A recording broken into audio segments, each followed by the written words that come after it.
told me they're not really that crazy about the place, you know. So Yeah, but I guess with Guyana being having the Indian population, it'll be good to have that connection between Guyana and the country India.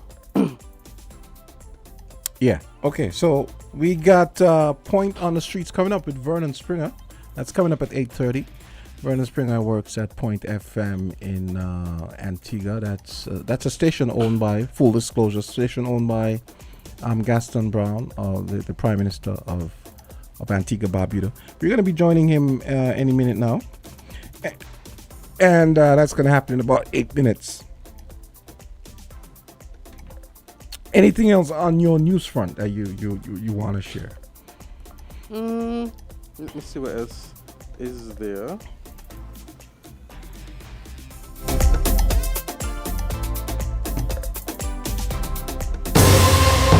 Best late entry of the century.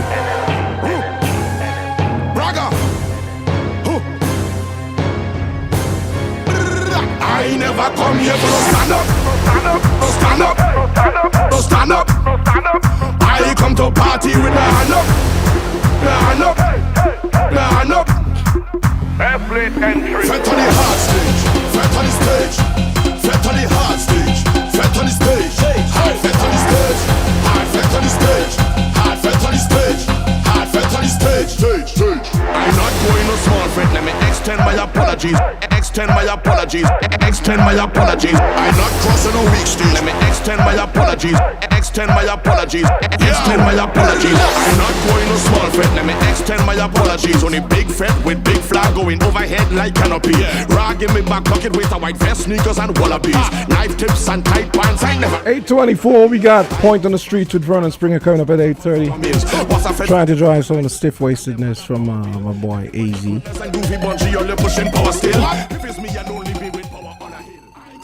The camera's still on. I want the pop-up. So all soca people put your two one in the air. Your two one in the air. Your two one in the air. I never come here for stand up. I come to party with my hand up. All soca people put your two one in the air. Your two one in the air. Hard fit on the stage now. Show me your hand. Show me your hand. Show me your hand. Show me your hand. Show me your hand. Show me your hand. Show me your hand. Show me your fret on the hard stage. Fret on the stage. Fret on the hard stage. Fret on the stage. Hard fret on the stage.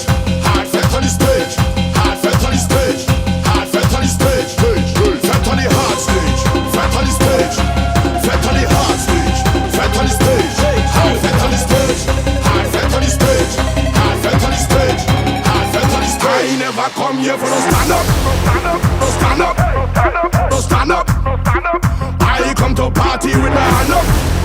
My hand up. My hand up.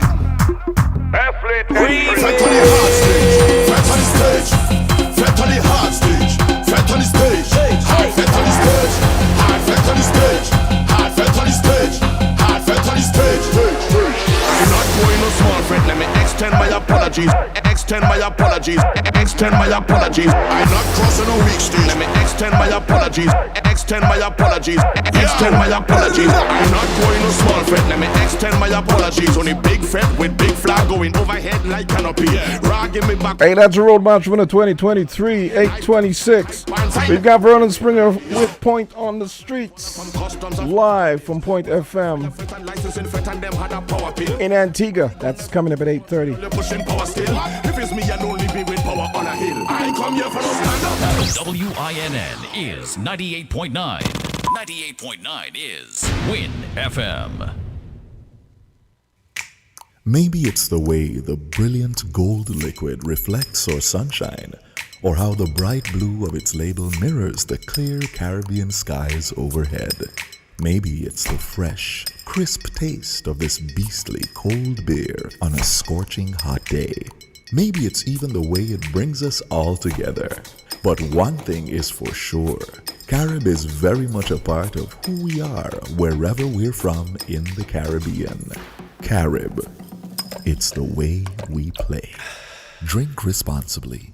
Want to win some prizes for you and your love? Well, this Valentine's you can in Pick 4 Spin for Love promotion with the Caribbean Lottery. Spend $15 or more on Pick 4 and place your non-winning tickets into the drop box provided for a chance to spin our love wheel all through February. Win sweet Valentine's prizes like dinners for two, free groceries, and more. Get your Pick 4 tickets today at any Caribbean Lottery retail agents island-wide. Must be ages 21 and over to play.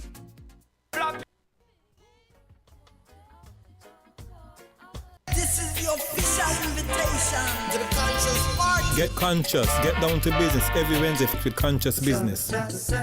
Join the Conscious Musical Reasoning with Select the Highest, strictly positive and conscious music on Conscious Business on WinFM 98.9, winfm.com.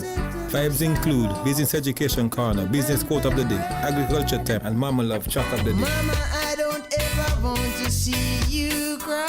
Conscious Business is brought to you by Light New Steam Cleaning. You too can get exposure and awareness for your business when you call WinFM's sales department to advertise here. Conscious Business is positive growth.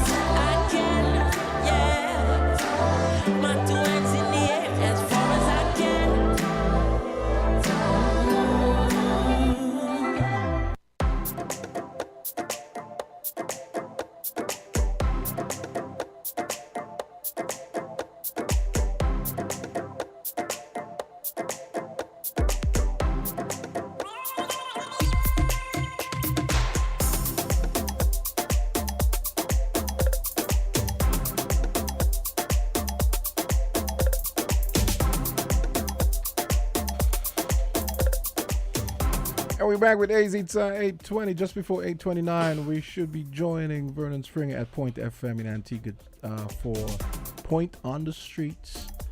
That's going to be a Thursday fixture at 8:30 till 9, and that's going to be starting shortly. AZ. Yes, Jamster. So, what do you have to say? What news items? Well, I was kind of waiting on you to give me the news, to give you the news items.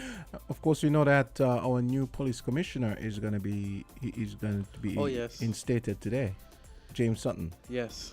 Is that normal for you, the politicians? I'm asking you. Is that normal for a police official, the chief police official, to have the huge, the big ceremony and all that?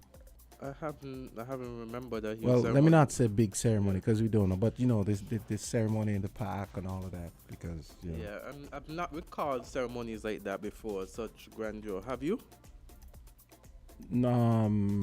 I can't recall. That's why I asked you. I can't recall either.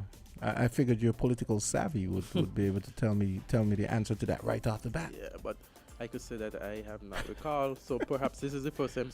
I guess it's the grandeur of it is something new. I guess to. Yeah, I was told that he was the head of the Nevis division. So now he's being promoted to commissioner. The commissioner, yes. Well, congratulations to him. Yes. Congratulations. Commissioner to be. I don't know if I had mentioned earlier in the week. I may have forgotten that. Did I mention that there was another Wakanda cast member who is Trinidadian and who also happened to be in Trinidad for Carnival? You didn't mention it, but you told me. Oh, I told you off air. Oh, okay. But Dominic Thorne, she plays Ironheart. Ironheart in the comics, in the Marvel comics, is a black teen who Iron Man passes his mantle to. Okay. And he makes Tony Stark starts making the suits for her and everything, and she becomes Ironheart. So she was in. Dominic Thorne happens to be Trinidadian as well, and she was also in Trinidad for Carnival. There's a lot of Trinis and Guyanese and Black Panther. 3, imagine. That's 2 Trinis and a Guyanese. Imagine that's crazy. Caribbean people, yes, getting out there. You know who the other Trinidadian, right? Is right? Who? Mbaku. No, not Mbaku. Jabari. No. Jabari is the name of the tribe. I'm good. Yeah, Mbaku. You mean the Winston Duke? The king of the Jabari. You mean And he was in that thing movie that what's his name? Oh my god! Well, The Jordan Peele movie. You're talking about the Wakanda movie? Yeah, Black Panther. Black Panther. Yeah. So he was a dark. He was the one that fought. He was the one that fought T'Challa in the first movie. Fought for the king of Wakanda. The king of Wakanda. Yeah, so he fought against the Black Panther first. Yes, and then and he's the head of the Jabari from the north. I know who you mean. I know who you mean. Yeah, he's Trinidadian as well. Okay. Yeah, Winston Duke. And not rumor exactly, but he's gonna be the next Black Panther actually. In the next Black Panther movie, he is going to be because the Angela Bassett character died. Oh wow! Oh God, I hope I'm not spoiling the movie for anybody who hasn't seen Part 2. I haven't seen the Part 2. She's a queen. Well, I watched she's the a queen, but it wasn't good quality, so I didn't go through all. Hey, no, not the good quality in terms of the script. In terms of no, I mean, so you watch a bootleg version? Come on, man. Man, I expect better from you, man. At the time, I don't think it was here yet. That is not cool. Yes. So it wasn't as engaging bootleg, so I have to watch it. I mean, with a good quality. I was also going to watch it, but it didn't happen during December. But the kids got to see it, but we didn't get to see it. I heard I heard it's much better when you got the good quality. Well, yeah, because the good quality is legal. You're a lawyer. You're supposed to know these things. Come on. Yes, the good quality is the legal one. Yes. Yeah, the bootleg thing is not really. Yeah. Okay, this is how I look at the bootleg and the illegal thing.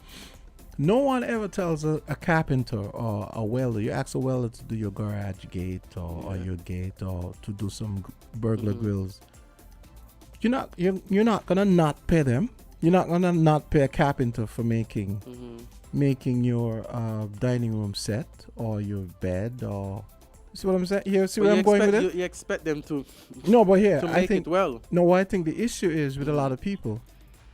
People don't think twice about stealing cracked software and getting bootleg movies because it seems ephemeral. It seems it's not tangible. And I don't understand why people somehow think that just because it's something you can't hold. You steal a song off YouTube, for example. My theory is that people, because it's not something tangible like furniture or that somehow these people shouldn't be paid. So that has always been the thing for me. So I mean, most of these people went to university to learn coding, to write this code, to make it possible that you can actually watch a movie via streaming. Now, if it wasn't for that technology, you imagine during COVID, right? Cinemas closed down. We just be watching old movies, maybe that were on YouTube or whatever. Well, no, because then let's say if these people didn't know how to code and create the infrastructure that facilitates streaming of movies and all that, then where would we be as far as entertainment goes? See my point? So that is why I always get impatient with people when I have arguments about intellectual property, especially of sort of intangible stuff, because it does become intangible. Spot for you. Yeah, because they deserve to be paid just as much as the carpenter. Do you need to talk about it? What do you mean? No. I just teasing you, man. No, but I'm teasing you too because I mean, So I always prefer to go and I prefer to buy the software. I prefer to go and watch the movie. The few times that I watch a bootleg movie, I always feel bad because I said, people like to get cynical and say, oh, these people are ripping us off anyway, so I may as well watch it free when I can. But I understand that. The streaming sites all over. It's easy. It's easy, but it's also wrong. Yes. And it's also illegal. You're not supposed to watch bootleg movies. We're putting it out there. Don't watch any bootleg movies. You know what my translator just translated that to when you said that? Do as I say, not as I do. No, how did you get that? Well, you told me you watched Black Panther. The bootleg version of Black Panther. I was streaming on the internet and I saw it and I clicked it. Yes, Jamster. You should have covered your eyes and turned around. You should have acted like when you see when you happen to see someone naked that you're not supposed to see and turn and put your hands over your eyes and turn around. No, I'm just kidding. Mm-hmm. We're gonna be joining Vernon Springer soon. Point on the streets, Point FM, and so I feel like a word is also in order for. In the meantime, until we wait until Vernon Springer, we are awaiting the freeing up of some bandwidth here so that we can join Vernon via Zoom. I also want to touch on Melvin Melly Hewlett. I actually played Pan briefly, just out of high school. Yeah, with he actually Melly. taught me Yeah. Pan at school as well. Yeah. He taught. Awashi, Okay. yeah. Okay. Yeah. Right. Yeah, True. he True. taught. True. Yeah. Yeah, he taught. I think we did Pan in first and second form at the time. I'm Yeah. not sure how it is now, Yeah. but we had to do either art or music. Yeah. He's a very funny guy too. Yeah. You know. I mean, sometimes Mm-hmm. you know he's one of those people. He crack a joke and his face is serious, and like sometimes Yeah. you're looking at him like, what did he just? And then he said I was joking. He just started He laughing. had that serious face when I remember him being serious. You ever call him on the phone? No. You know what he always says when you call him on the phone? What's that? I'm listening. So Yes. yeah, I'm just here reminiscing about Melvin Melly Hewlett and great Pan contribution. Yeah. Like I said, definitely. for a very, very, very brief window, I used to play Pan. I used to play the guitar Pan. Mhm. And he's a good teacher actually. I played the guitar as well, and Oh, you then play the guitar as well? The tenor. Oh, Yeah. the guitar Pan. Which one you? Oh, you played the tenor and the guitar Pan. Yeah. Oh, okay. Yeah. I've judged calypso with him a couple times too. Mhm. Yeah. He used to. Yeah, as you know, he used to judge calypso, and so, and Yeah. of course, I think from time to time he would judge the Pan competitions as well. Yeah. When he wasn't directly involved with one of them, which to me is probably very difficult. Yeah. I'm sure he's probably not judged a lot of times because usually somewhere along the line he's probably involved with one of those orchestras. You know. Yeah. It's true. Yes, He Mel. has definitely left a mark here in St. Kitts and Nevis. He in has. Music environments and He so has. sympathies to his family, friends, loved ones. Yeah. At this time in grief. Yes, and also some respect is in order. I don't know much about him, but William Dole, who also passed away, I was told that Yeah. he was also a teacher before his government and political years. Yeah. I think they said he taught at boys' school. I'm not sure. I think I went to boys' school, so Yeah, we remember you said that yesterday. but You're aging yourself. not really. I Boys' school just- I closed just- down, yeah. But I mean, I heard that he it seems as though a lot of those guys from that period were just like Renaissance men to some degree or other. Like they were just adept at a lot of things. Even Dwyer, who was here yesterday. I mean, you know, Dwyer used to play music, right? I think he plays the saxophone. Okay. I think that's what he told me. Yeah. Mm-hmm. Dwyer, correct me if I'm wrong. But I'm pretty sure. Yeah, I think it was a saxophone he used to play. Yeah. Okay, so we're going to point on the streets in 30 seconds. Finally.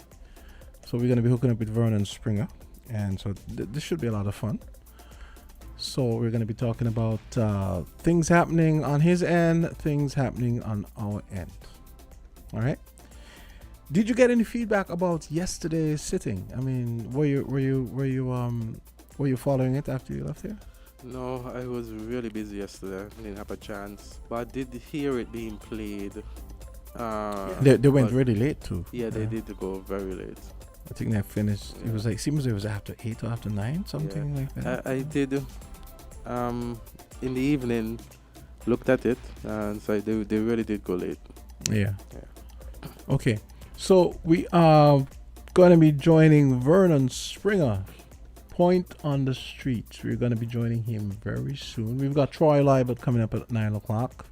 CCM representative, and at 9:30 it's Apostle Dr. Richard Gordon. Yes, Vernon Springer, Point on the Streets, starting any moment now. It's 8:41, St. Kitts Nevis time, and we're getting ready to join Vernon Springer, Point on the Streets, and we're going to be talking Antigua and St. Kitts Nevis. Yeah.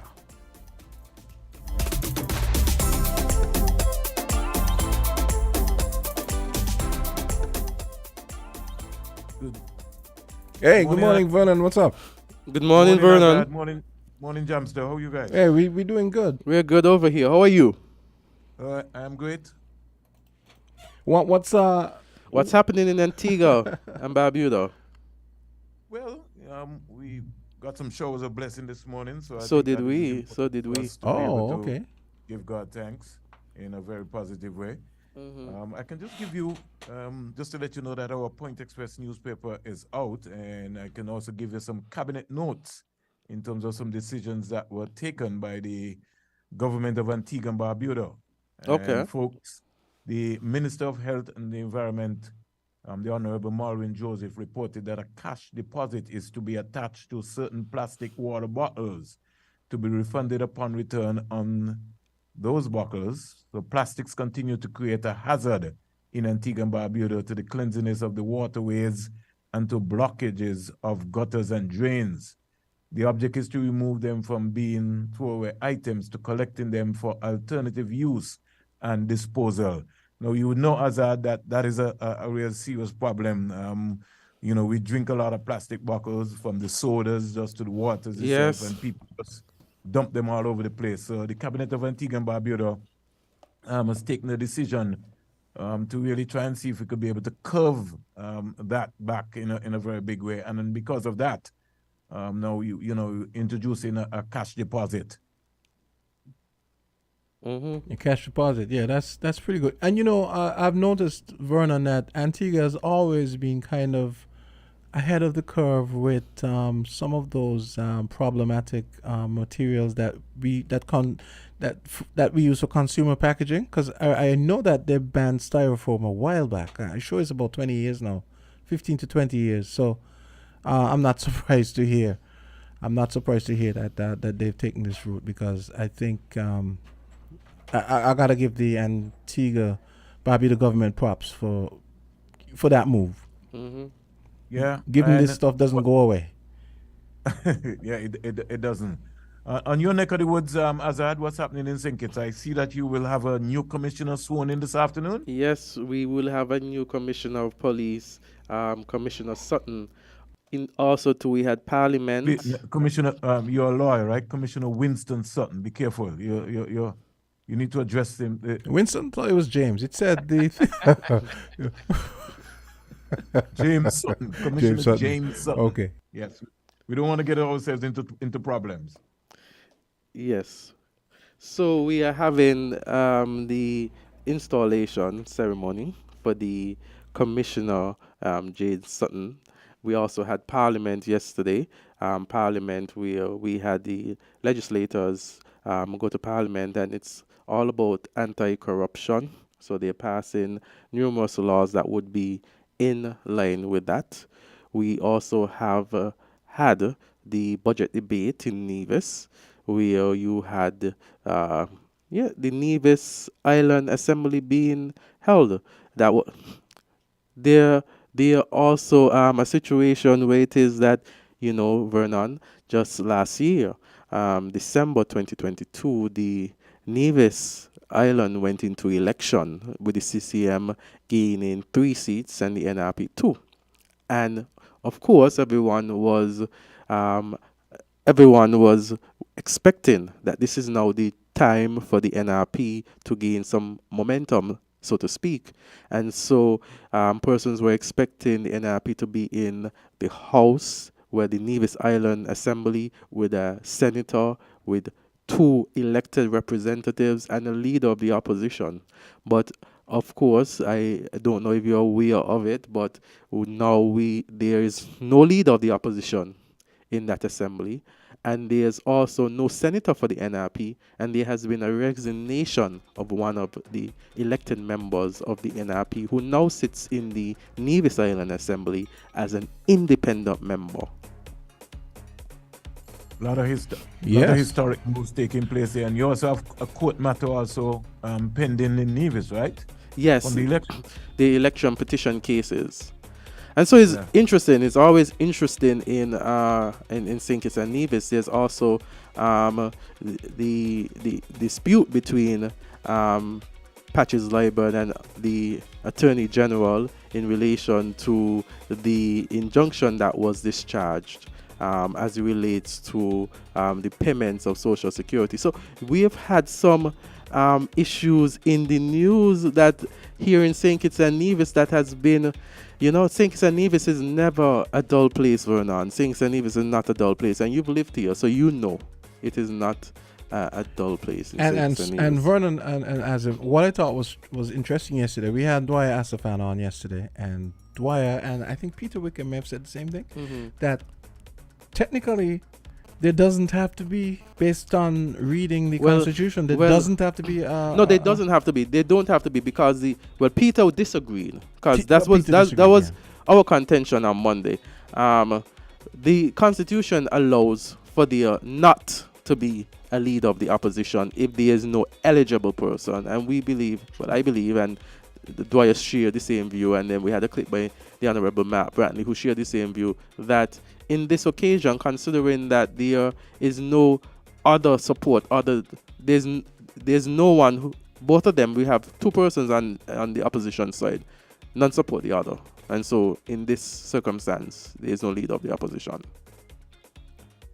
For a small country, Azard and Jamster, I find that to be, it's almost like a laughing stock to me when you look at that situation. And I say this because before in the process, the Nevis Reformation Party would have had a constitution going into election.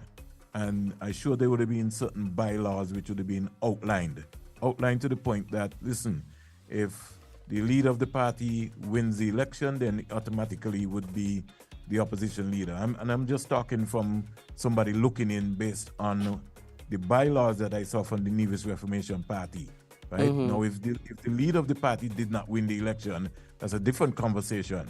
So I'm saying there would have been some sort of agreement. When I listen to what has been also happening, I could realize that there's a disagreement as to who should be the senator from Miss Stapleton and who should be the senator from Janice. So there's at this time internal politics situation that I think that maybe the country maybe don't need at this time. And it's also, to me, a distraction on what the real main reasons are that is happening in the country. But we hope that we can get that resolved. Just quickly, Azard and Jamster, on Monday here in Antigua and Barbuda, the Governor General of Antigua and Barbuda, Sir Rodney Williams, presented the government's agenda in his first throne speech since the 18th January 2023 general elections. Yes. It was themed managing with a smaller team, a more nimble and responsive government, and a nod to the smaller mandate of the Honorable Gaston Brown administration in its third term. So you'd realize that this is some of the real issues coming in here. I just wanted to just give you some tidbits that came out of the throne speech. In addition to 200 million expansion of the University of the West Indies Five Island campus that is now underway, Sir Rodney revealed that other education centers will receive attention in the new term.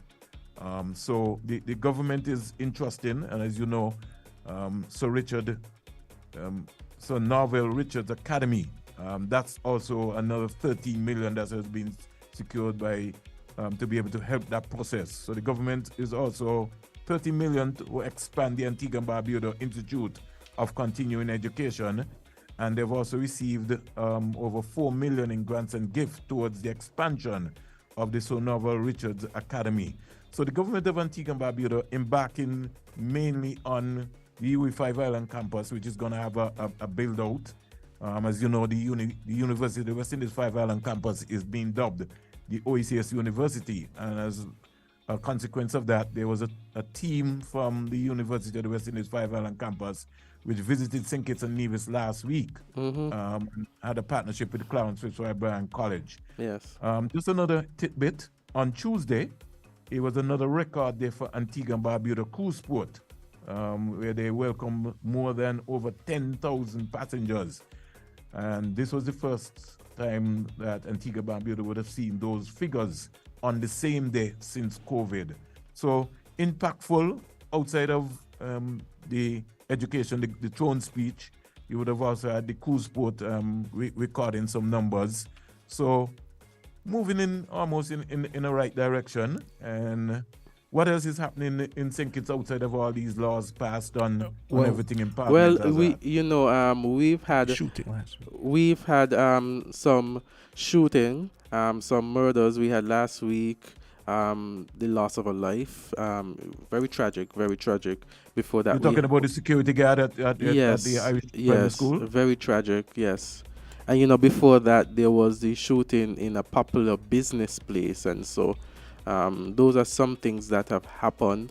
Also, on a light note, a positive note, we had someone of St. Kitts and Nevis descent playing in the NFL at the Super Bowl. So yes. we had more than one. We had two.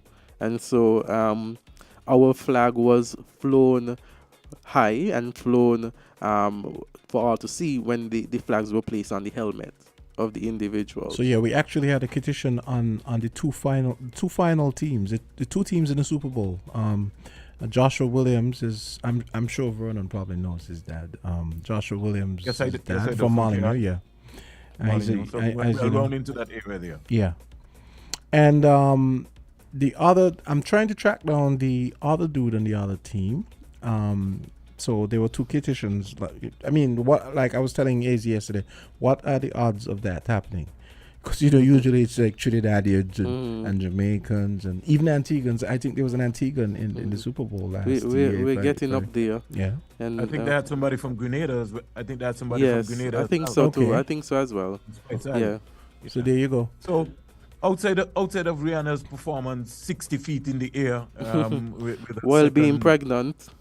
Yeah, baby, I mean, that has to be certainly remarkable. But quickly, and trending into Carnival in Trinidad and Tobago, Antigua and Barbuda Pan Maestro, Can Cordis, also was one of the band directors. He's also the Antigua and Barbuda director of culture, but he's also very much big into steel pan.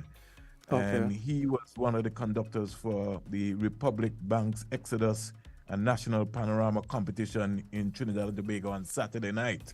Okay. And to have someone from a small island, Antigua and Barbuda, to be able to go to Trinidad at this time, you're talking about steel pan, and make a huge contribution is just almost remarkable.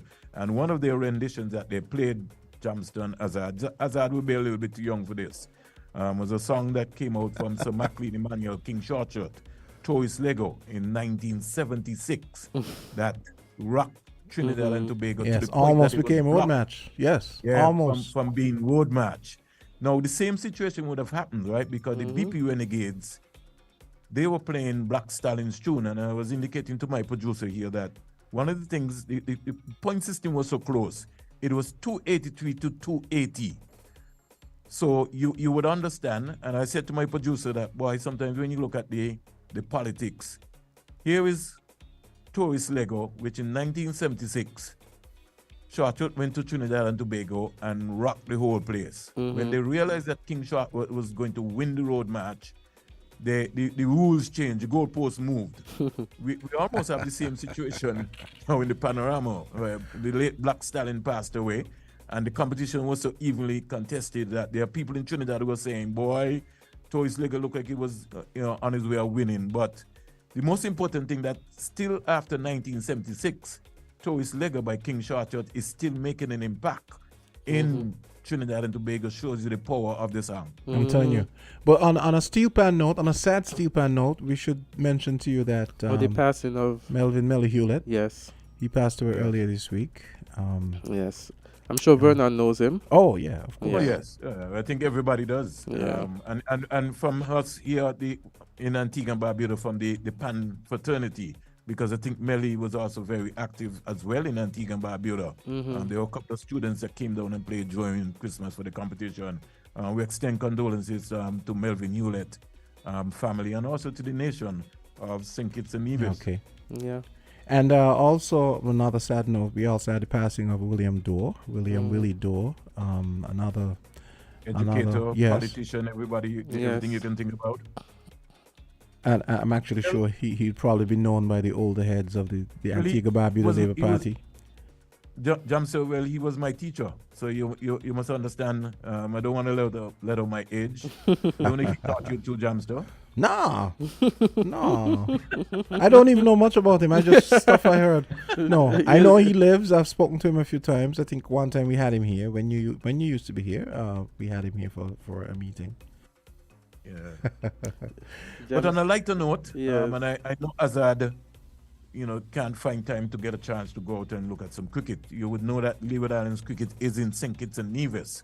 And so there are 3 matches taking place in the Federation. Defending champions Antigua and Barbuda will take on Montserrat today. St. Martin travel to Nevis and they'll play at the El Comida Willet Park.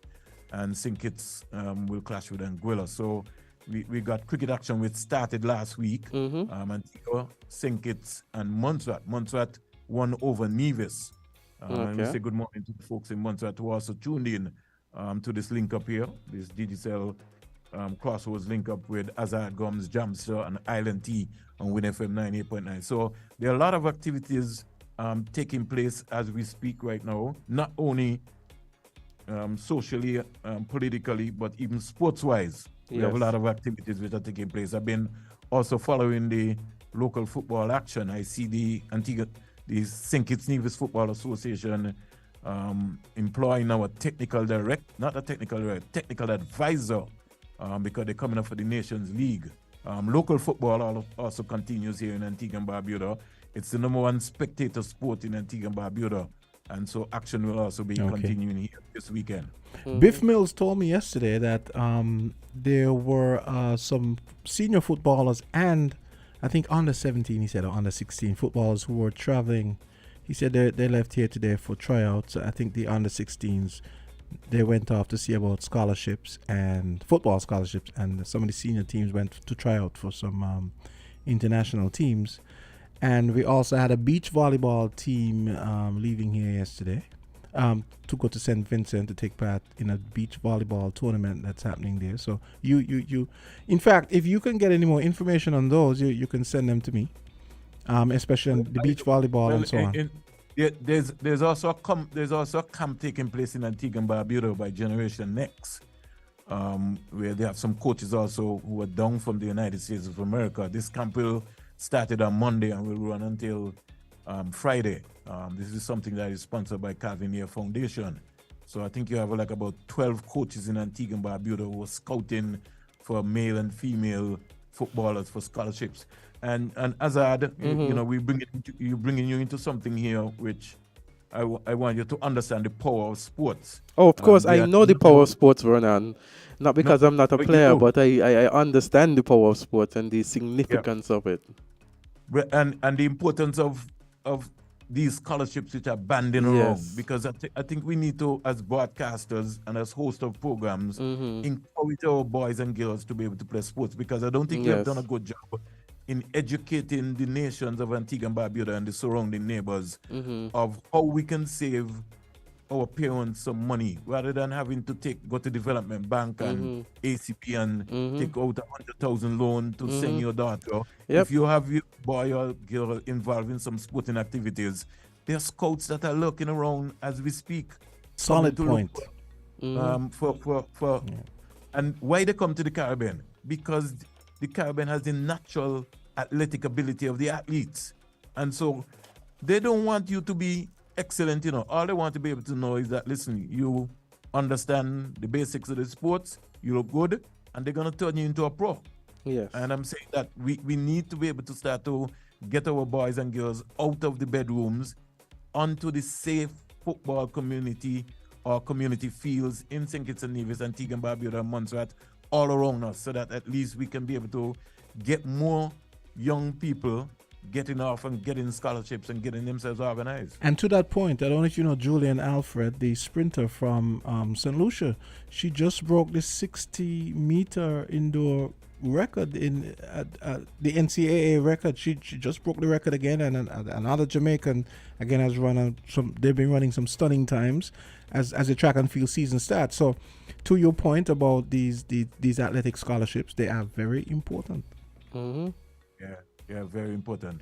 But like I said, it is important for us, Azard and Jamster, to really, when we come on these link-ups in the morning, highlight the success stories that have been taking place, really, and the importance of sports. I find too many times sometimes we concentrate on the books, and we really don't take some time out to highlight and celebrate.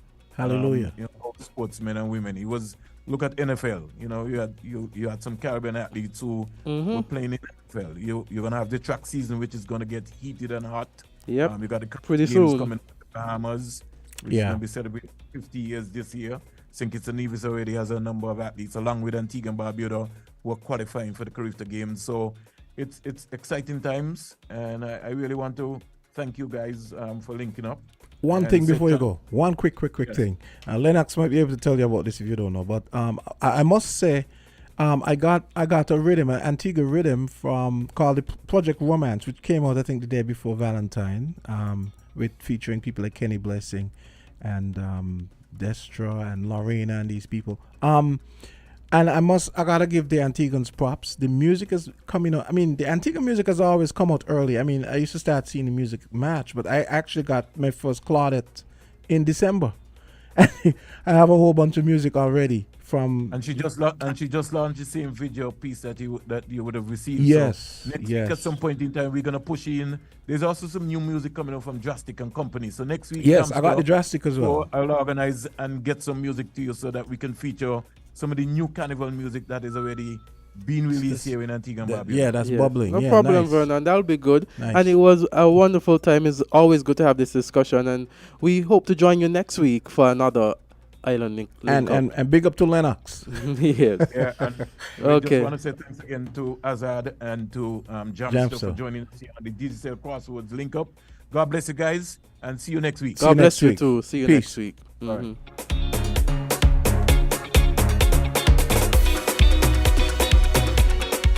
Well, that was nice. It was. And I definitely look forward to that next week, because that was very nice. Yes. And we could have done even better, because there's more stuff going on around here that we didn't even get to. Yeah, I know. Yeah. Let's take a small commercial break and get back.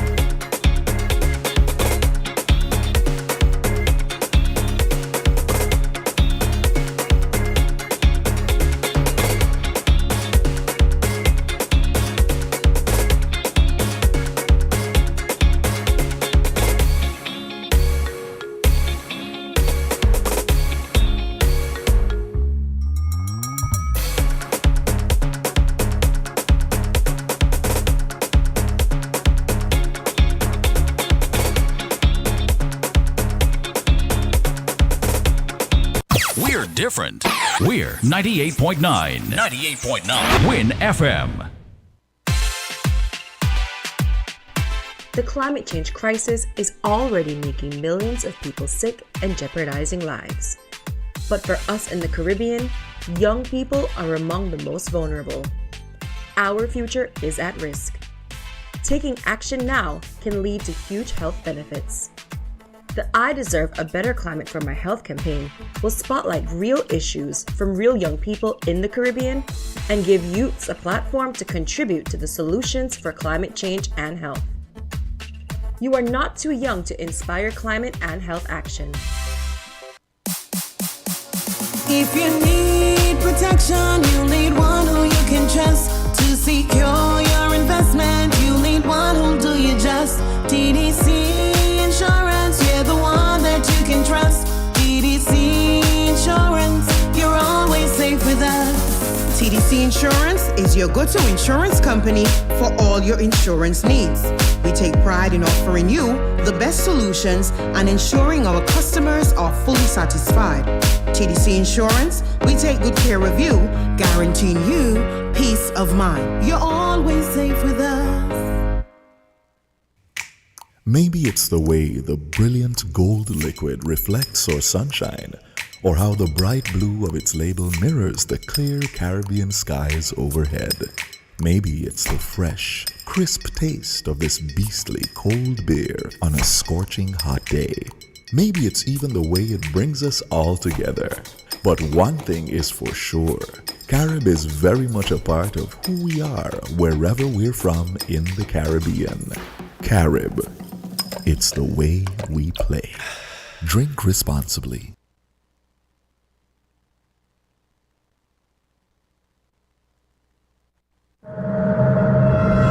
Buildings damaged by an earthquake are dangerous. This is not the time for sightseeing. You could be in personal danger and your presence could hamper emergency responses. Also, stay away from areas prone to landslides, low-lying coastal areas, lakes and streams that lead to the ocean. Do not head for the coast until local authorities tell you that the danger of a tsunami has passed. Curiosity can kill.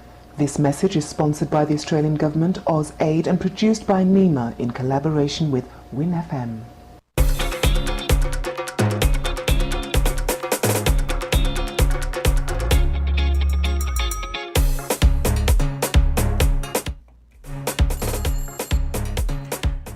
Seven minutes after 9 o'clock. Heading up mighty fast to 9:08. And Jamson holding it down here on Island T. And AZ had to step out. He had a court appointment. So, well, here's what I'm gonna do. We just had a great conversation with Vernon Springer from Point FM in Antigua, and he was just talking about the importance of sports for both boys and girls, men and women. Now this, I'm gonna play a clip which I want to use to start the discussion. So I'm gonna be taking your calls after I play this. This was Don Lemon has been getting himself in a lot of trouble lately. Last few months, got in some trouble. I think it was last week. Made some comments about Nikki Haley. Saying that Nikki Haley, who is a former governor of North Carolina and who has entered the presidential fray, he said that she's past her prime, and women are past their prime in their 50s. He says women are in their prime, 20s, 30s, 40s. But that's not what I want to talk about. I just wanted to point out the fact that he constantly puts his foot in his mouth. But there was one particular issue that he got in some trouble for when the show started, when CNN this morning started, that I want to play a clip. I want to play a clip about, because I think he actually had a point. But if you guys remember, I played that clip with Piers Morgan talking to the Church of England dude and Ben Ferguson from the conservative talk show host Ben Ferguson from the US, and he was saying, Ben Ferguson was saying, in reference to rendering God gender neutral in the churches and so on, Ben Ferguson was saying the insanity of living in today's world is that it's offensive to just tell the truth. And it's becoming more and more and more of a problem. So Don Lemon had an exchange with the ladies about a sports issue concerning the fact that the U.S. female soccer team, national team, took the Soccer Federation of the U.S. to court for equal pay. And I'm not going to tell you what Don Lemon said. I'm not going to tell you what truth he said that got him in trouble. I'm just going to play the clip, and then we can have a discussion afterwards and tell me, we can talk about it. I thought it would be a good. I've had this sitting around since last week, I think. I thought this would be a good catalyst for a conversation. So here is Don Lemon on the football issue, and we can discuss afterwards. men's tournament brings in more money, but when it comes to the U.S., I'd make the argument that the women's team is far more responsible for the boost in popularity and All right, I would make the exact opposite argument. I know everyone's going to hate me. Go ahead, Don. But the men's team makes more money. Okay. If they make more money, then they should get more Here's money. why does the men's women's team- the men's team makes more money because You know why? because people are more interested in But men. guess who?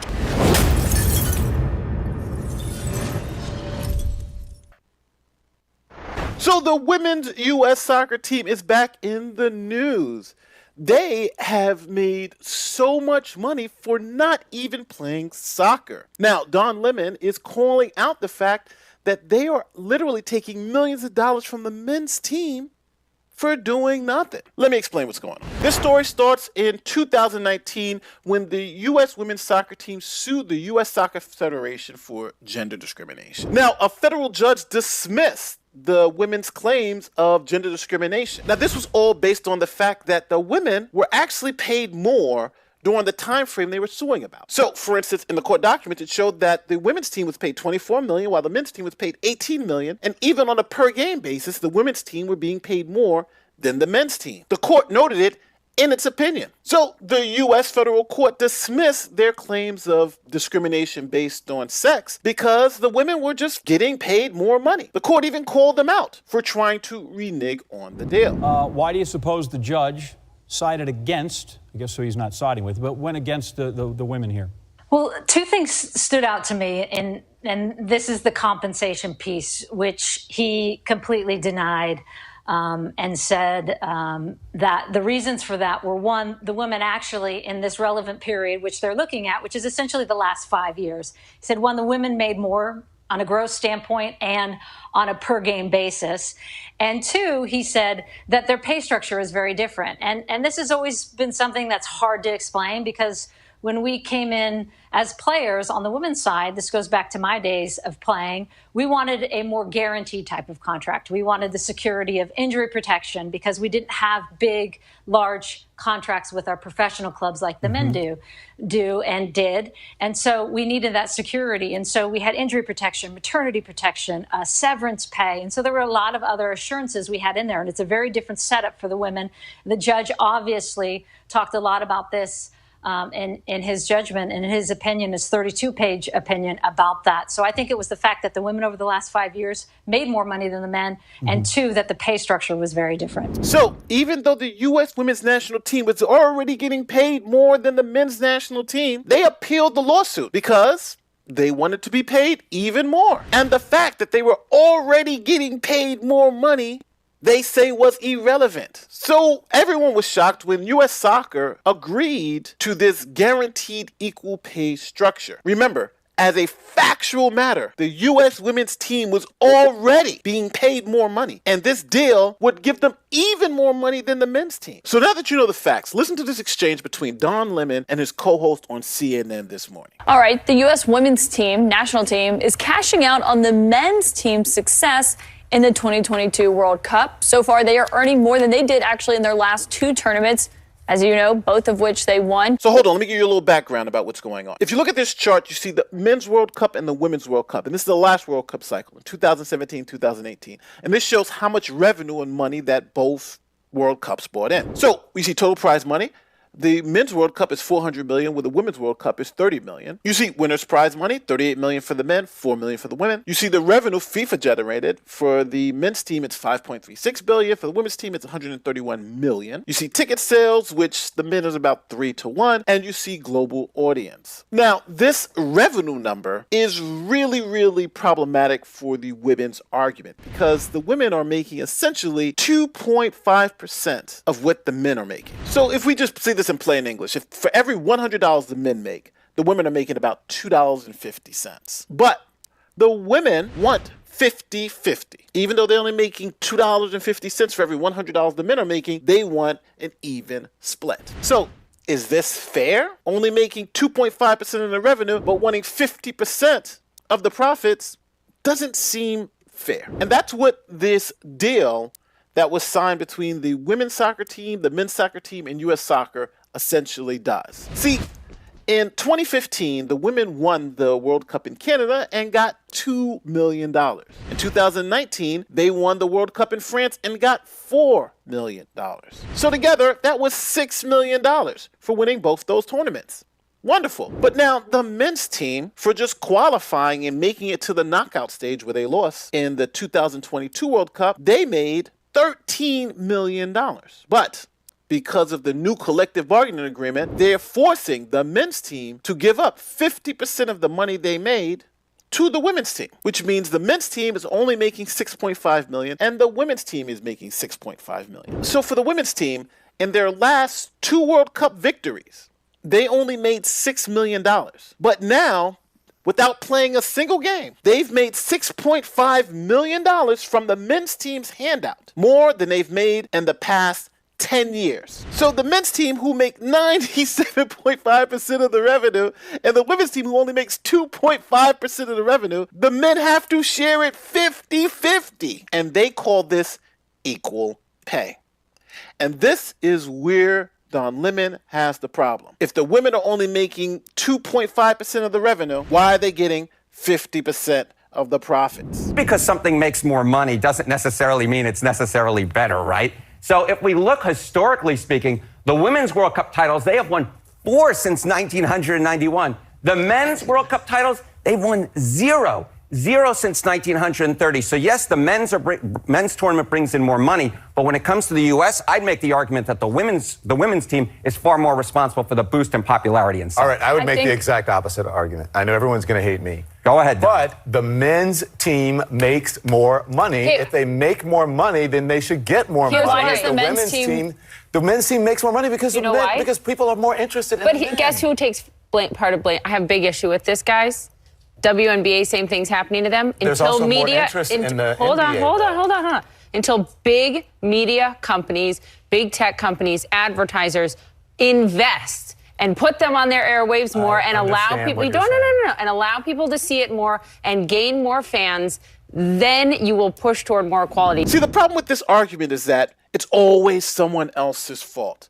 It's not the fact that, hey, the sport is just not entertaining. It's just not as good as the men's product. And it's interesting because we have examples of when the women's product becomes better than the men's product and makes more money. Let's talk about the UFC. All the top stars for years were men until this phenomenal female fighter came on the scene. What's her name?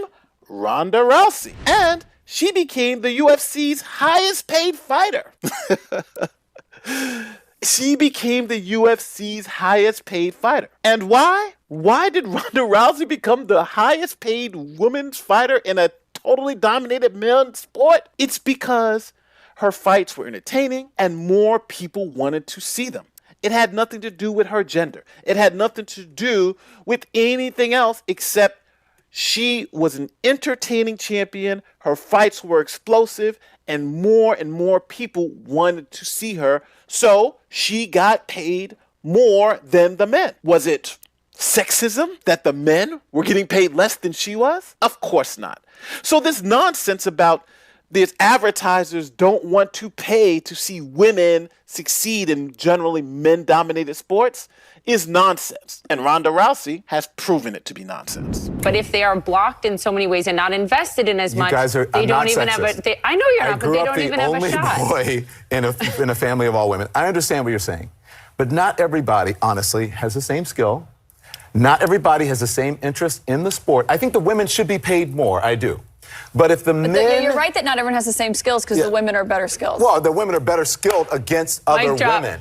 But if the women played the men, they wouldn't be winning the way that they win. Okay. Now, I like this part in the video where the two women try to say that the women are better skilled than the men.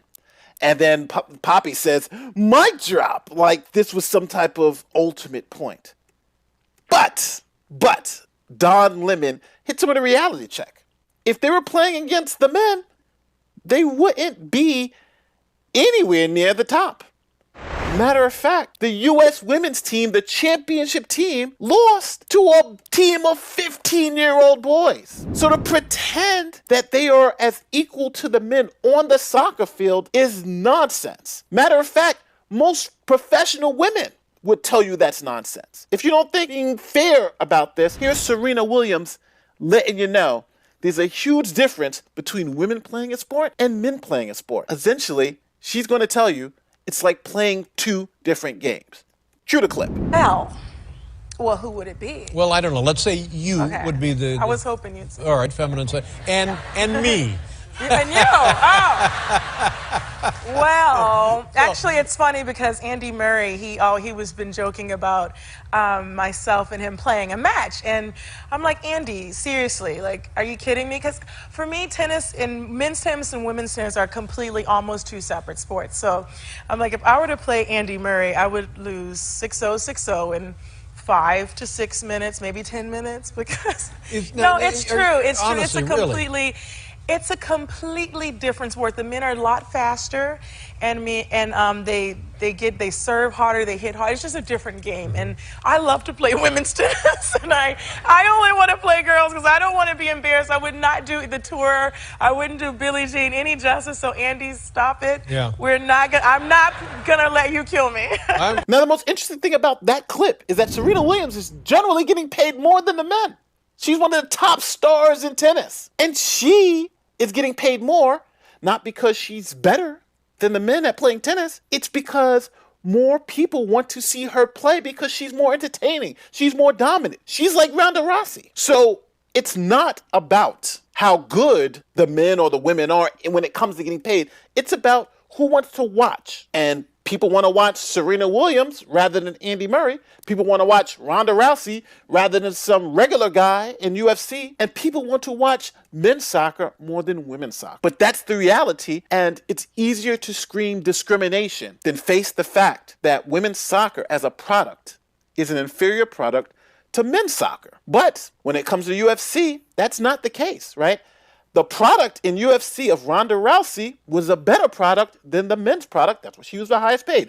And women's tennis with Serena Williams was a better product than the men's product, even though she couldn't beat any of the men. But she's going to get paid more because people want to watch. Okay, I'm not going to get into. I'm not even going to get into that argument. I'm just saying, if the sport makes more money, that means there's more why money does it available. make more money? Because people are more interested in No, it. because they see it. When I go to a It's been sports men's bar, guys, jersey. am I wrong? You guys don't want to say anything. True. I will just, when I go to a sports bar, if there is a women's basketball game on, I'm just being honest. Which is I'm just telling on the truth. air less. People will say, We literally can you get flip to it see to the it guys? less. I don't want to watch this. I'm just telling you. I'm not saying it's right. I'm just speaking. What? Harry, what were you gonna say? And so you cannot make people become interested in something that they are not But you interested in. have to show it to them. Go ahead. Yeah, That's no, what the Harry only thing I would would say is you can't make people interested in things that they aren't. But look at the young women who are participating in high school soccer. Those They should numbers get have gone paid up more money. tremendously. I'm not saying that they I won't shouldn't get get paid more economics of it, money. But I would just say, in terms of fan base here in the United States, the women's fan base has been climbing ever so higher. At least if you look at the participation numbers. You're in making high my school point. soccer. So I'm saying they should get paid more money. But if there's more interest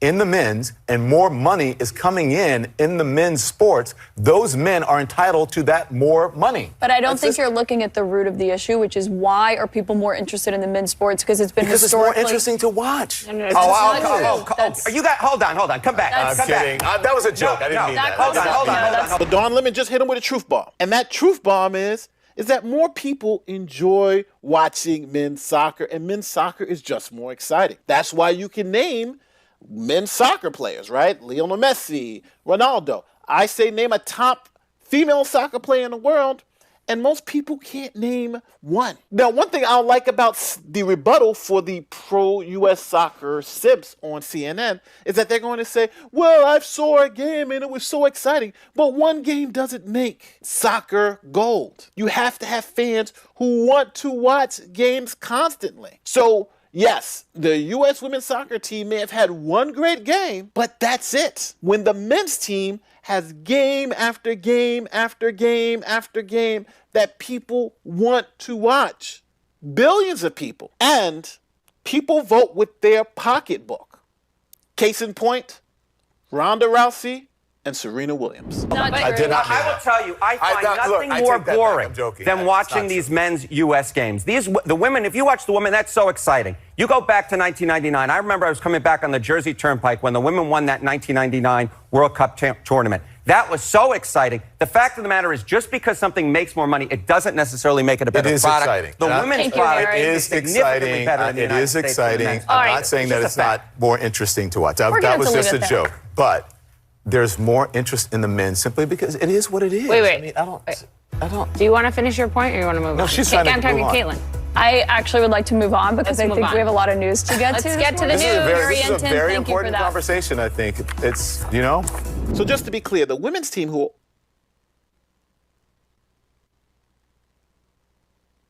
Okay, so yeah, that was the whole fake controversy about the women's soccer team versus the men's soccer team getting equal pay, and Don Lemon told the truth. Crazy world. We live in a world where you tell the truth and you get in trouble. So if anyone wants to call and weigh in on that, I mean, a lot of great points were made there, right? The women's soccer team, yes, the U.S. women's soccer team, they are the #1 team in the world, but they have lost 2. Not even the national 15-year-old soccer team, but just some 15-year-old male soccer team beat them more than once. So I personally think that's unfair. If you guys want to weigh in on this, you can give me a call. A lot of great points were made. The people who watch MMA, yes, MMA is fun, and Ronda Rousey really did make it popular, even though if she fought against a man, she would lose. But the point is, people wanted to watch Ronda Rousey fight. And Don made a great point. I mean, I can't watch female basketball. I just can't. I can't watch female soccer. I just can't. It is what it is. It's not hey, it just is what it is. People prefer to watch men play sports by and large. Well, except for beach volleyball. In my case, yeah. I'm not watching men play beach volleyball. Sorry. I'm serious. I'm laughing, but I'm serious. I don't really want to watch a bunch of men play beach volleyball. I mean, I want to see the ladies in the bikinis and stuff. So yeah, if you guys want to call in and weigh in on that, you're free to call 466-0989, 762-0989, and 662-0989. We're supposed to be having a pastor joining us by Zoom, and at 9:30. I'm not sure if that's going to happen, but we're gonna see. We're gonna see what happens in the meantime. Okay, so if you guys want to give me a call, give me a call.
night, noon and morning. Tasty biscuit, just can't resist it. Tea time, call and night, noon and morning. Tasty biscuit, just can't resist it. You can dunk it, you lick it, you taste it, you spin it, you twist it, you can mix them all together. It don't get any better. You can dunk it, you lick it, you taste it, you spin it, you twist it, you can mix them all together. It don't get any better. Anytime, whatever time, it's tea time. Whatever time, it's tea time. Snack on a delicious tea time biscuit anytime. It's tea time. Buster! We run things, things are on we. Buster! Buster! Living color, do it differently. Buster! Buster! Large and in charge, like for the party. Buster! Buster! We set the pace, then everybody follow it. 7 flavors, best taste. Buster! Bolder, better, better. Pick your color. We set the pace, then everybody follow it. Buster! Live in full color. Buster! Hi everyone! Welcome to Conversations with Our Kids. Tune in every Saturday morning to Conversations with Our Kids. Oh my gosh! I am so excited for this show. I feel like a professional radio announcer already. I am nervous and excited at the same time. 10 a.m. is Kids Time on WINN-FM. Conversation with Our Kids. I made sure to tell my entire family, my teacher, classmates to tune in. Tune in. Conversation with Our Kids. We're going to talk about education, religion, money, family life, social media, and other interesting topics. This is a show for kids, created by kids. Conversations with Our Kids. Every Saturday morning at 10, only on WINNmedia. Listen live on WINN-FM 98.9 or at WINNmediaskn.com. Conversation with Our Kids. Every Saturday morning at 10, only on WINN-FM. Also streaming live at WINNmedia SKN on Facebook, YouTube, Twitch, and Twitter.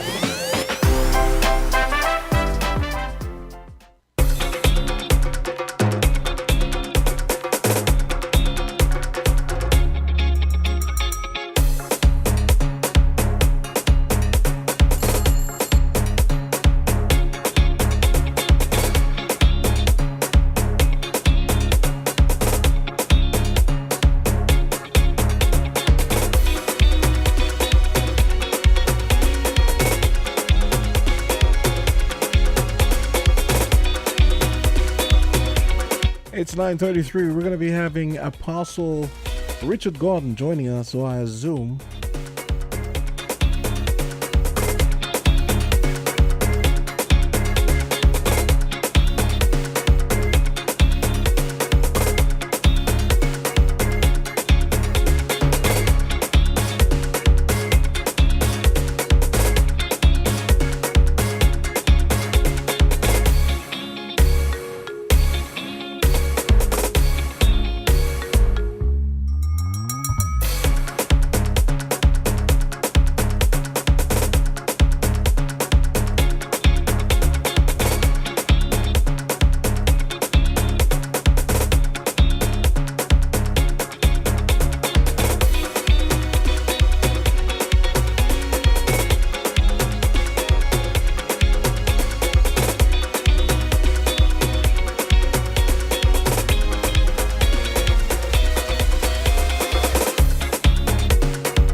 Valentine time 9:36. We're standing by to join Richard Gordon in Trinidad and Tobago via Zoom. In the meantime,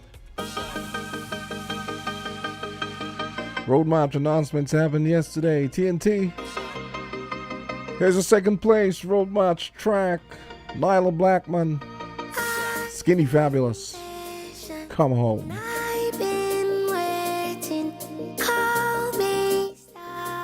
And we're standing by to join Richard Gordon in Trinidad and Tobago. Pastor Richard Gordon. That's coming up next. Say goodbye, those tears I cry. No, I can get over it. So don't you ever let me down again, 'cause I'm depending on you, so you better come through this time. Please hear my cry, and if I ever let you down, my friend, it was a misunderstanding. So if I took you for granted, then I promise from today I go jump like I never jump, wave like I never wave, wine like I never wine before, just to show you I'm sorry. And I need you back in my life. Look at people by the truck, emotions running high. We end up in the sky, tears running down we eye. Can't you tell that we sorry? We sorry. And we need you back in we life. And if I come back home,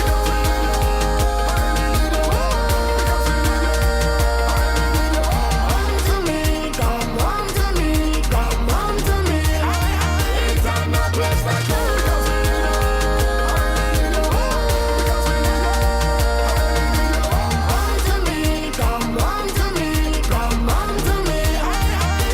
This is my apology. Follow me, come and see what you mean to honor. You're a treasure in my eyes, the greatest pleasure in my life. Whoa. 'Cause when you left with me, honestly, how it is, home is where the heart should be. Pretty feathers in disguise, back together we will rise. Whoa. So don't you ever Let me down again. 'cause I'm depending on you, so you better come through this time. Please hear my cry, and if I ever let you down, my friend, it was a misunderstanding. So if I took you for granted, then I promise from today I go jump like I never jump, wave like I never wave, wine like I never wine before, just to show you I'm sorry. I'm sorry. And I need you back in my life. Look at people by the truck, emotions running high. We end up in the sky, tears running down we eye. Can't you tell that we sorry?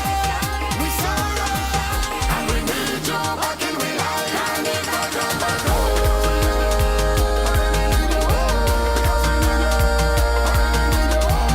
to me, come home to me, come home to me. It's not no place like home.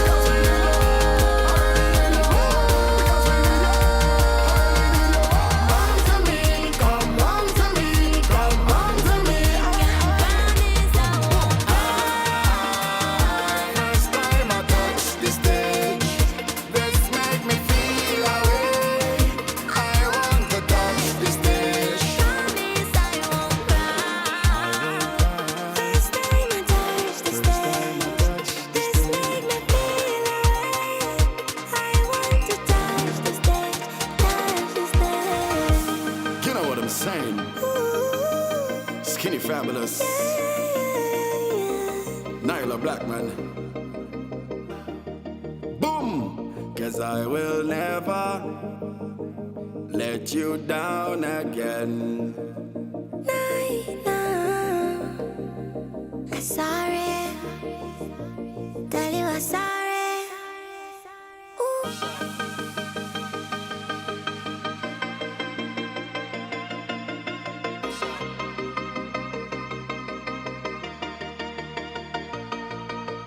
I've been patient and I've been waiting. And it's our pleasure at 9:41 to join Pastor Richard Gordon from Trinidad and Tobago. Good morning, Pastor. How are you doing? Yes, sir, I'm doing great, but just one slight correction. It is from Jamaica. Oh, Jamaica, yeah. Your your technician said Trinidad and Tobago. So sorry about that. Okay. Yeah. Good morning. It's we've started Lent, and you decided to join us. Go right ahead. Yes, well, praise the Lord. I am just really elated and excited to be on the program and to echo my voice once again across the beautiful island of St. Kitts, a place that I have been, on a number of occasions. My first visit there was under the big gospel tent that was led by former Bernard Boland Sr. And yes, and I returned and did some crusades 2 years consecutively, and then after that. So the Lord has been ministering to me just right during the pandemic and right after the pandemic. And there is a sense in my spirit that there is a pouring out of the Lord's Spirit in these last days across the nations. And we see what is happening there in Kentucky on that university campus there in Ashbury, and also in Tennessee and in other parts of the world. And there is a spark that is taking place, and the Lord really dropped it in my heart to be a catalyst, a conduit, a contact point of impartation, and to take the fire across the region, across the Caribbean. And I believe that He has given me a mandate for the region. And henceforth, I said, I'm coming to St. Kitts because the Lord has been laying this nation on my heart. And I believe that it is going to be a time of spiritual awakening, pouring the breath of God will breathe once again upon the embers of the hearts of the people to reignite that fire. And that there is an intent that God has for them. It's a pouring out of His Spirit that is. Hi, Pastor. Okay, seems though we keep going. Appeal to saints, and as we make prophetic declaration over the nation, God has gifted me in a very, very special way, especially in the area of the prophetic, as it pertains to the gift of word of knowledge and word of wisdom, and that is an evident manifestation in my services. And I'm sure that many persons who have witnessed the ministry can attest to that and know of a fact that God Pastor, would move is, and we believe that there will be a solution to problems that people and held them in bondage for a little while.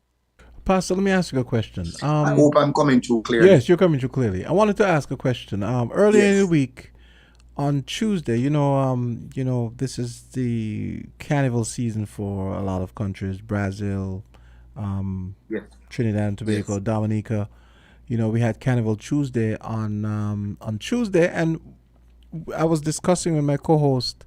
We were talking about the fact that there was some flooding and landslides in some cities in Brazil that prompted the cancellation of carnival activities in those cities. And then there was an earthquake in Dominica on Carnival on Tuesday as well, in the morning. I haven't seen any subsequent reports, but I was discussing with my co-host about. I said, I wonder if God is maybe trying to send a signal, because we have had a social commentator here lamenting the fact that the music and the costuming has taken a very risque turn.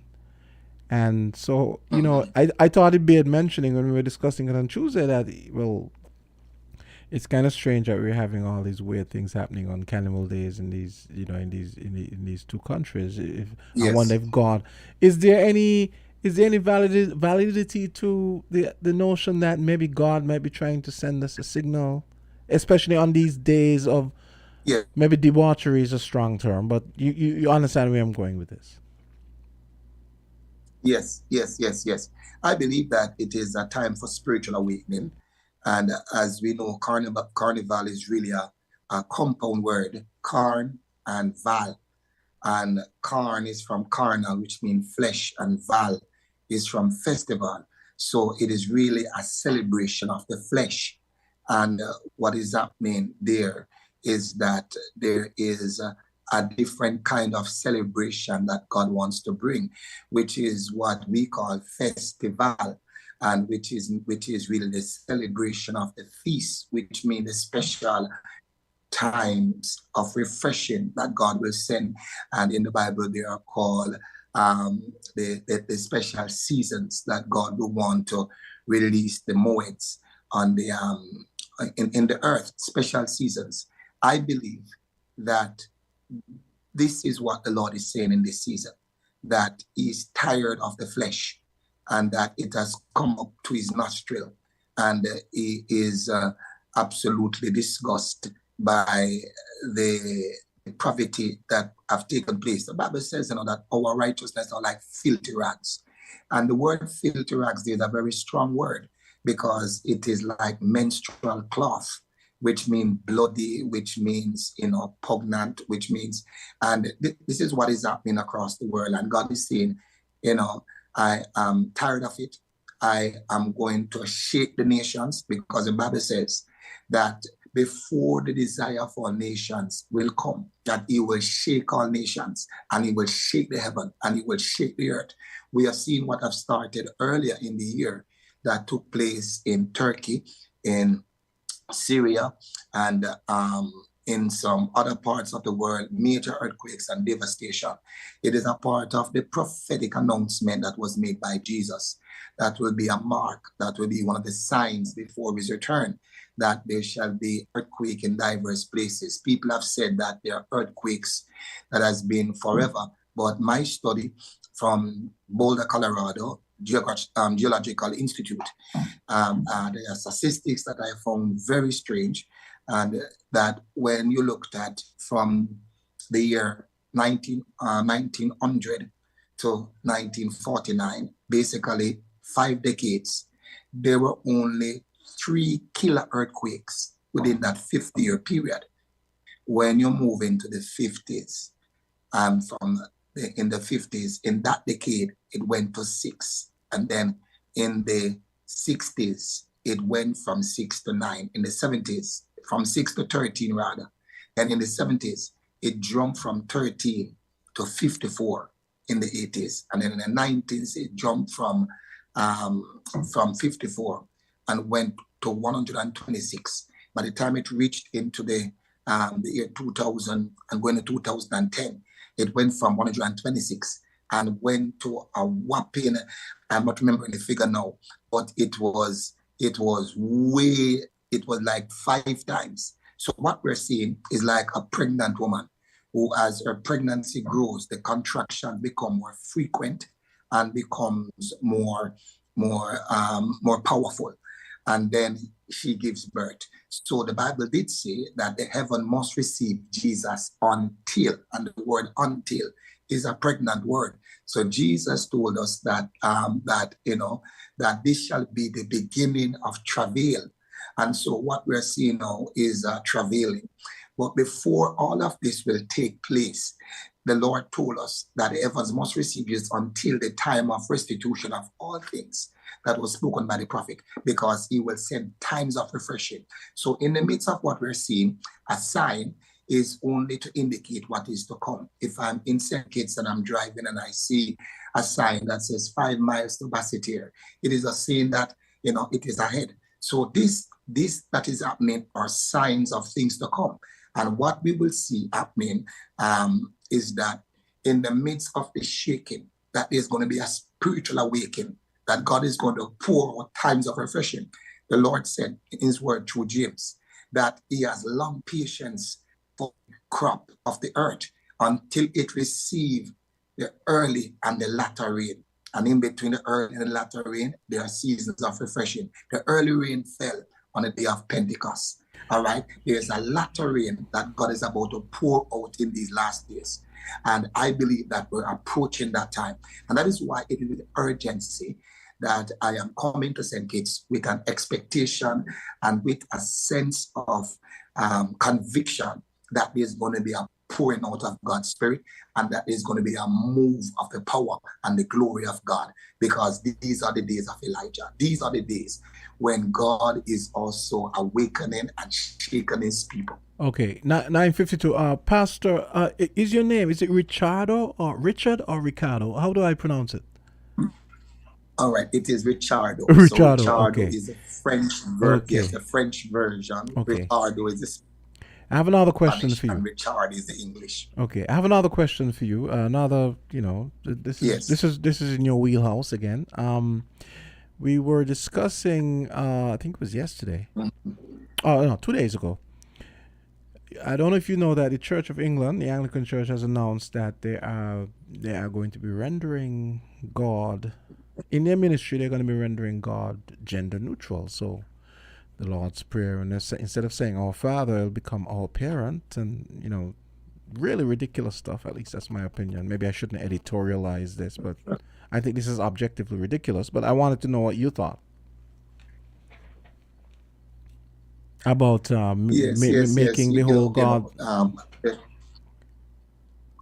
Yes. All right. Now let me tell you what this year, the Satan agenda that is taking place. Now, God not only deals with seasons and moving seasons, he also moves in years and numbers, and that is the numerological God, and that each number has a significance and a meaning. For a matter of fact, there's one entire entire book in the Bible that is dedicated to numbers. It is called Numbers. And there's an angel found in the book of Daniel called Palmoni, which means wonderful number, which means that that angel is in charge of numbers and so forth and so on. And what is happening now is that the number 23 is significant because it is the number for Jezebel. And in the scriptures, there are 23 times that the name Jezebel is mentioned. The Lord told me that this is going to be an agenda that will take place in 2023, that we're going to see a strong rise of the Jezebel spirit that is going to be identified in two ways. One, through witchcraft, and the other through harlotry, because that is the modus of operandi of Jezebel, the mother of witchcraft and harlotry. But also, we're going to see great attack against the church, because the Baal worship kind of spirit is going to be reinitiated, and there's going to be attack against prophets and the voice of men of God.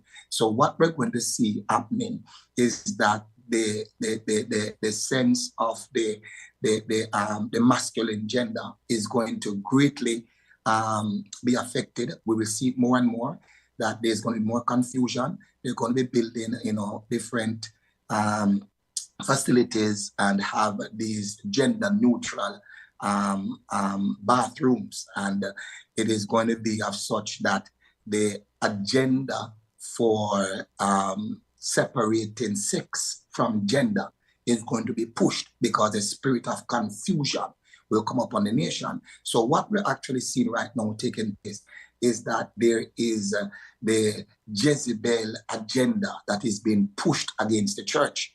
And the church has to be very careful, because there seemed to be a silencing. There were some prophets that sat at Jezebel's table. And what was happening in that time was that these were prophets that were being fed, that had to keep their mouth shut, that they would not speak out against the immorality that was brought into Israel because of Baal worship. And we are seeing that there are many of God's ministers who have been sitting at the table of Jezebel and who are afraid to speak out and to let your voice be heard as it pertains to national agendas, as it pertains to what the witness of God is, because the truth is the church has, and the first that we have is it is the voice of preaching, which is that we are called to go and to preach into all the world. God has given us that mandate. It is a voice of praise, because it is that which is the Bible says that into his courts with praise, and that in his oath there shall be celebration. But then it's also the voice of prayer, because if my people are called by my name, will humble themselves and pray and turn from the wicked ways and seek my face, I will hear from heaven and I will heal their land.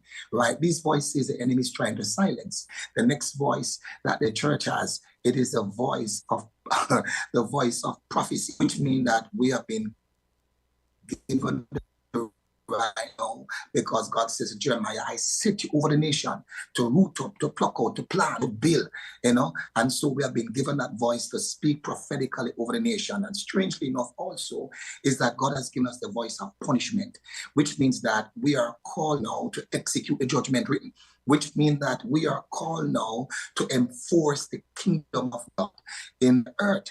And so God has given us multitudes, but we have not understood our mandate properly, and as a result of that, the church has fell into great compromise. Right now, the Jezebel spirit and the Jezebel agenda is now coming into government, trying to create that kind of openness, and then the church now that has lost its voice, which means that we have been given the mandate to be the moral stand and the moral voice that God has brought into the nation, because the world is falling into confusion. People can't identify what they are. They want to believe that they are a female when they were born a male and all of that. And who is the one that gives the moral standard? Who is the one that sets the moral value? So if God is eliminated from the picture, then who is to tell someone that you cannot kill somebody if you believe that that is what you are to do? There has to be that sense of understanding the boundaries that has been set, and the church is the salt of the earth. The church is that strength. Okay, so, Pastor. Pastor Rich. I'm Richard just Gordon. expressing my voice. Yes, of course. In this I want you to tell us where you're going to be spreading your ministry in St. Kitts Nevis when you get here. Okay. Before you leave. I'll be there from the 8th March until the 10th. Yes, from the 8th to the 10th. 3 nights of ministry. Of meetings from the 8th to the 10th at the Methodist Church Hall there in Bassett. So that's going to be the old boys school. Be some flyers around. Yes. The old boys school. That's what a lot of people know it as. Yeah. Okay. It is going to be right there at the Methodist Church Hall from the 8th to the 10th. Okay, Pastor. Go again.